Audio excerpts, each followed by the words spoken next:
Baik, perkenalkan nama saya Usnal Marisa dengan NIM 22022175.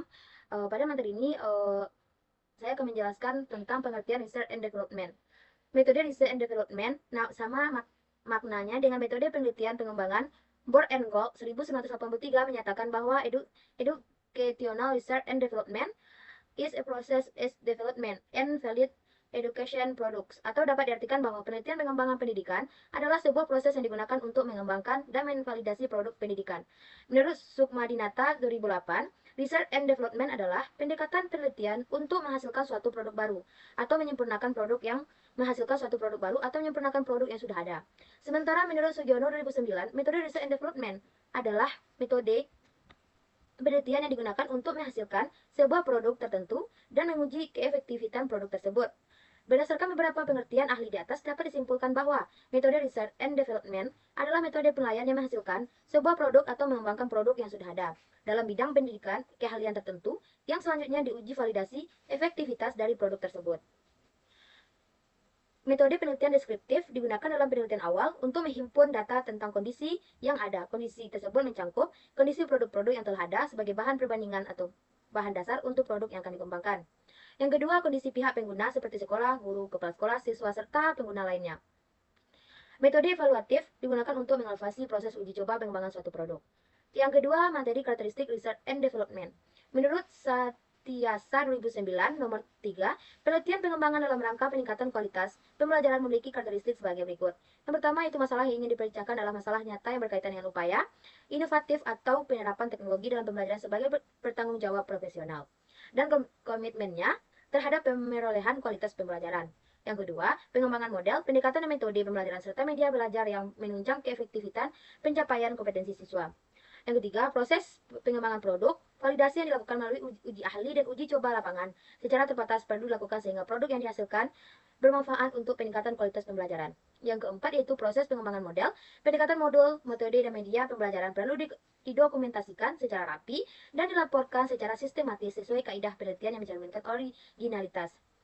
Adapun menurut Born and Gold 1989, penelitian dan pengembangan atau yang dikenal dengan research and development memiliki 4 ciri utama yaitu standing research, finding, partiden, to the product to be developed, artinya melakukan studi atau penelitian awal untuk mencari temuan-temuan penelitian terkait dengan produk yang akan dikembangkan. Yang kedua, mengembangkan produk berdasarkan temuan penelitian tersebut. Yang ketiga, dilakukan uji lapangan dalam setting atau situasi nyata di mana produk tersebut nantinya digunakan. Yang terakhir yaitu melakukan revisi untuk memperbaiki kelemahan-kelemahan yang ditemukan dalam tahap-tahap uji lapangan. Dari uraian 4 ciri tersebut memberikan gambaran bahwa ciri utama dari research and development adalah adanya langkah-langkah penelitian awal terkait dengan produk yang akan dikembangkan.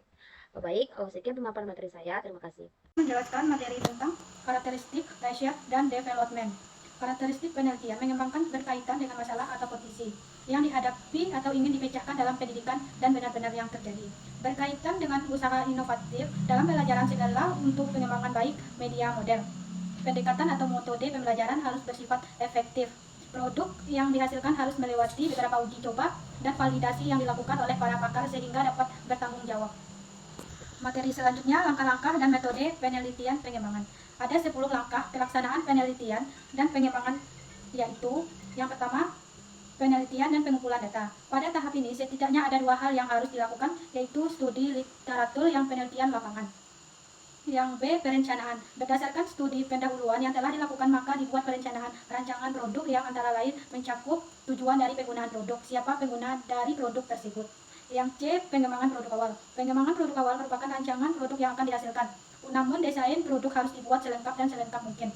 Desain awal atau produk dikembangkan oleh peneliti bersama-sama atau melibatkan para ahli atau operator di bidang masing-masing. Yang D, uji coba produk awal atau uji coba terbatas.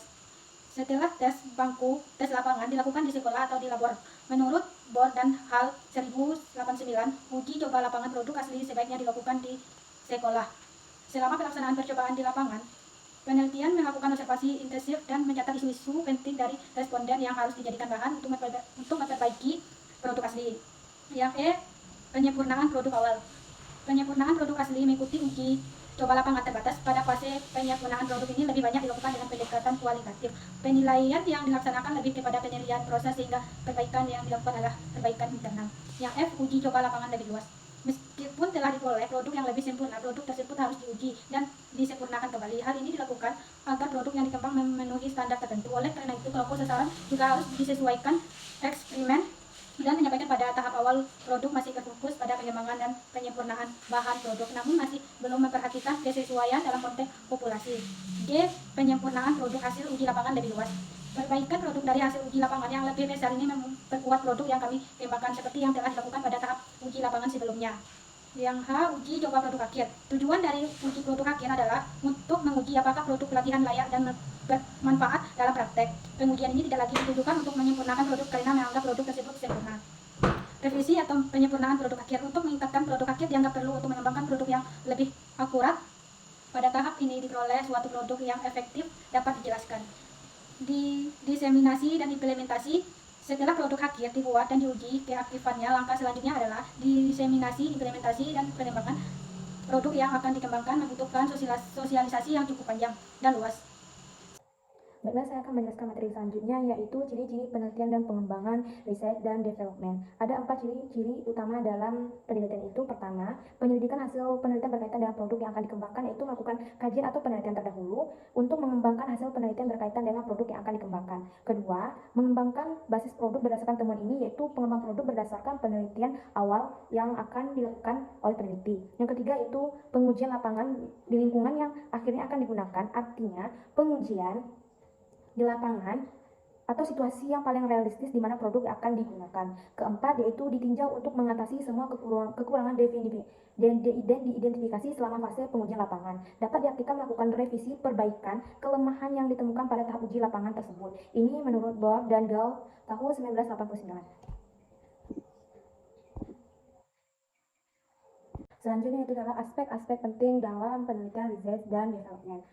Dalam pelaksanaan penelitian dan mengembangkan riset dan development, ada beberapa aspek penting yang perlu diperhatikan. Yang pertama, jenis data. Dalam uji coba, data digunakan sebagai dasar untuk menentukan keefektifan, efisien, dan daya tarik produk yang dihasilkan. Oleh sebab itu, jenis data yang dikumpulkan harus disesuaikan dengan informasi yang dibutuhkan tentang produk yang akan dikembangkan. Kedua, analisis data. Teknik ini digunakan harus disesuaikan dengan jenis data yang akan disimpulkan. Untuk itu, perlu diperhatikan hal-hal sebagai berikut. Pertama, analisis data atau mencakup prosedur organisasi data. Kedua, data yang diklasifikasikan berdasarkan jenis komponen produk yang akan dikembangkan. Ketiga, dianalisis kualitatif, naratif maupun dari bentuk pengembangan kuantitatif. Yang keempat, penyajian hasil penelitian tersebut dibatasi dengan hal-hal bersifat faktual atau interpretasi pengembangan dari penelitian tersebut. Ketiga itu penyajian data, yang mana disajikan secara menarik dan komunikatif sesuai dengan jenis data, karakteristik produk, dan calon konsumen pemakai produk tersebut.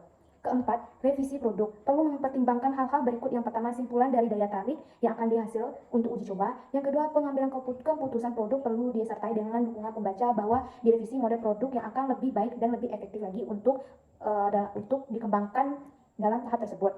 Yang ketiga, komponen-komponen yang perlu akan direvisi hendaknya dikomunikasikan secara jelas dan terperinci. Kelima, yaitu expert journeyman adalah proses dilakukannya melalui dua cara, yaitu pertama, diskusi kelompok adalah suatu proses diskusi yang melibatkan pakar ahli untuk mendefinisikan masalah, menentukan cara-cara penyelesaian masalah, dan mengusulkan berbagai alternatif pemecahan masalah dan mempertimbangkan sumber daya dari produk atau dari penelitian tersebut. Kedua, itu dapat DLP adalah suatu cara untuk mendapatkan konsensus di antara pakar melalui pendekatan intuitif. Yang keenam itu problem identifikasi specification. Penelitian mengidentifikasi isu dan masalah yang berkembang di lingkungan dalam bidang tersebut menurut Bohr dan Gall tahun 1983. Permasalahan yang melatar belakangi atau permasalahan yang dihadapi harus mendapatkan penyelesaian dalam penelitian tersebut. Yang ketujuh itu personal identifikasi dan selection. Berdasarkan bidang permasalahan dan isu yang telah diidentifikasi, peneliti menentukan dan memilih orang-orang ahli menaruh perhatian dan tertarik pada bidang tersebut untuk memecahkan masalah. Jumlah pakar yang sesuai dengan permasalahan tingkat kepakar atau dengan kewenangannya dalam hal tersebut. Yang ke-8 yaitu adalah consistent design. Penelitian menyusun instrumen berdasarkan variabel yang akan diamati permasalahan yang diselesaikan. Yang ke-9 yaitu adalah peneliti mengirimkan kuesioner pada peraturan pertama kepada responden. Selanjutnya mereview instrumen dan menganalisis jawaban instrumen yang telah dikembalikan. Analisis dilakukan dengan mengelompokkan jawaban yang sama dan berdasarkan hasil analisis peneliti mereview instrumen dari penelitian tersebut. Yang ke-10 yaitu adalah peneliti menyusun rencana pertemuan kelompok untuk melakukan. Yang ke-11 yaitu development atau screen questionnaire.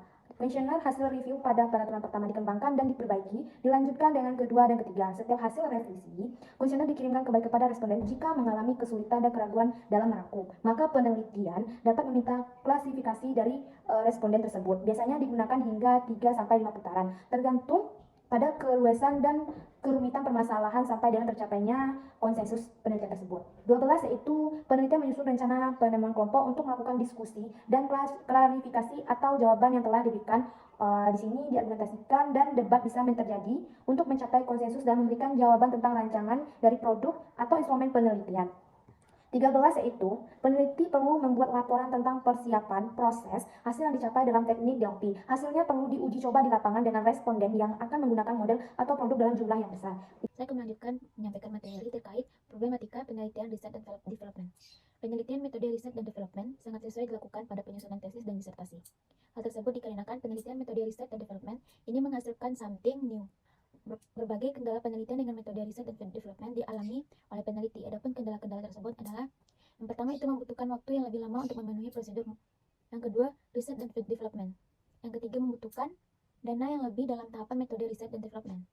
Yang keempat, kesulitan menghadirkan pakar atau ahli dan praktisi yang sesuai dengan bidang ilmunya. Yang kelima, produk riset melalui berbagai uji coba.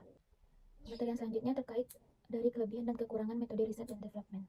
Adapun yang pertama itu kelebihan, diantaranya pendekatan riset dan development mampu menghasilkan suatu produk atau model yang memiliki nilai validasi tinggi karena melewati serangkaian uji coba.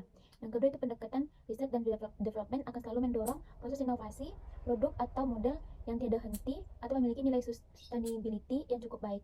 Dan selanjutnya pendekatan riset dan development merupakan penghubung antara penelitian yang bersifat teoritis dengan penelitian yang bersifat praktis. Yang terakhir itu metode penelitian yang ada dalam riset dan development cukup komprehensif.